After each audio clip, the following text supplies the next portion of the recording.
Kapatid, Yes, ang kapatid. dami nangyayari sa career. Sunod-sunod ang mga Thank you, programa. Lord. Thank you, How Lord. does it feel? Nagbabalik action ka sa Singapore at ang taas ng reception sa inyo. I'm just really grateful to be part of this family. Coco, I've been wanting and dreaming to work with him. So far, so good. I'm enjoying every single day of shoot. And ano ako dyan, very expressive ako lalo sa manager ko na how much I enjoy going back shooting. And thank you, Coco, Julia, for considering me for this role.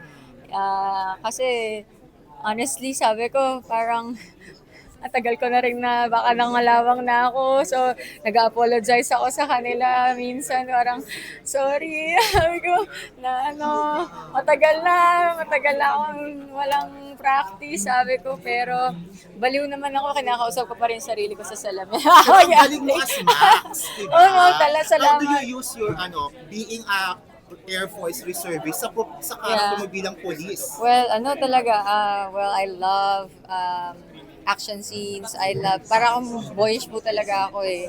I'm just really fascinated with weapons. And masaya ako na nabigyan ako ng chance to showcase my love for those things, yung mga martial arts and the weapons. Thank you again.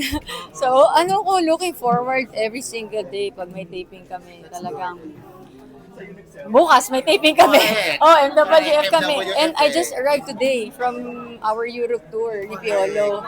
So, Sa kanina, Ireland, no? Ireland, tapos nag-show ako dalawa sa London, sunod akong BTS sa Madrid.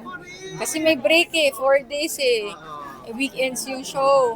Naisingit. So naisingit ko, pero talaga, yung totoo, I booked the Madrid already in Barcelona before I knew there was a concert kasi recently I got my Spanish passport because my dad's Spanish. So, sabi ko, I wanna discover my roots. So, yun, para akong baliw kasi solo travel. First Tapos, time mo i-discover yung oo, sobra. Lahat ng kapatid ko nagagalit na sa akin na parang, bakit hindi mo ina-explore yung roots natin? And so, finally, I had the chance kasi nga, whenever I do have tours sa Europe, kasi skip ko siya. So, yun. Ay, nasi